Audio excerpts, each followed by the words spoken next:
Update informasi P3K hari ini, guru honorer masa kerja minimal 3 tahun tak perlu tes PPPK 2022, serta terbitkan surat edaran penghapusan honorer, Menpan RB beri peringatan ini ke Pemda.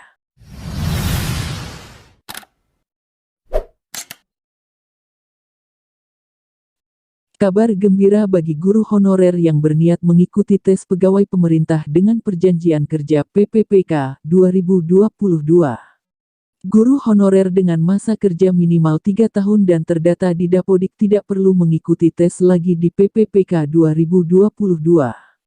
Keputusan tersebut tertuang dalam Peraturan Menteri Pendayagunaan Aparatur Negara dan Reformasi Birokrasi Permenpan RB Nomor 20 Tahun 2022 tentang pengadaan PPPK Guru 2022 di instansi daerah.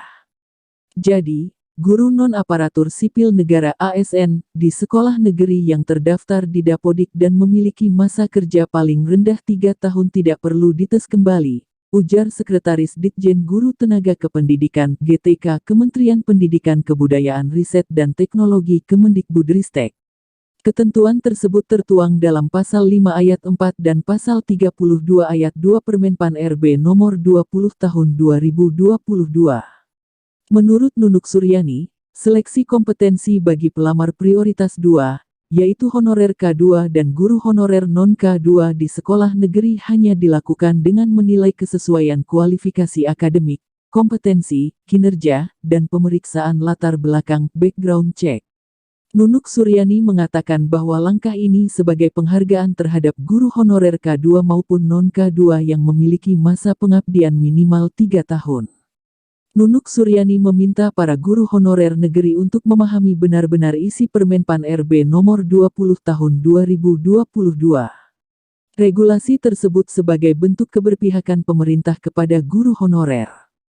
Kabar selanjutnya, terbitkan surat edaran penghapusan honorer, Menpan RB beri peringatan ini ke Pemda. Menteri Pendayagunaan Aparatur Negara dan Reformasi Birokrasi, Menpan RB Cahyokumolo akhirnya menetapkan surat edaran penghapusan honorer. Senomor B-185-M.SM, pukul 2:03, 2022 tertanggal tanggal 31 Mei itu isinya meminta pejabat-pejabat pembina kepegawaian (PPK) menghapus honorer.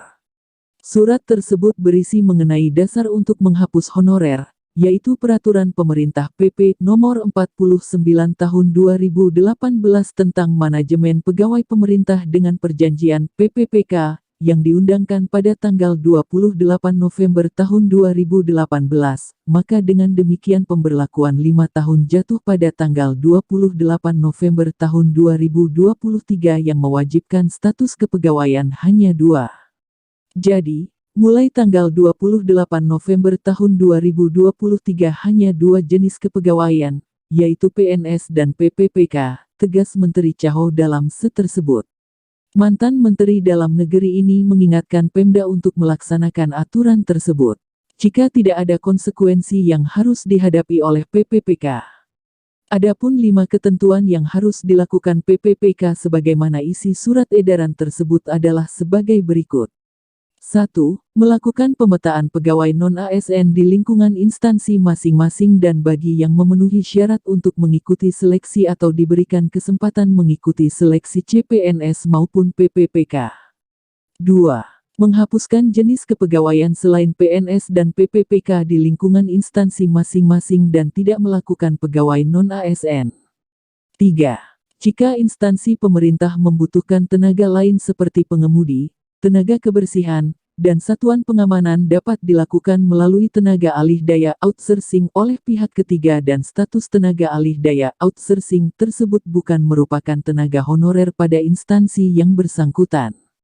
4. Mengikuti langkah strategi penyelesaian non-ASN yang tidak memenuhi syarat dan tidak lulus seleksi CPNS maupun PPPK sesuai ketentuan peraturan perundang-undangan sebelum batas waktu tanggal 28 November tahun 2023.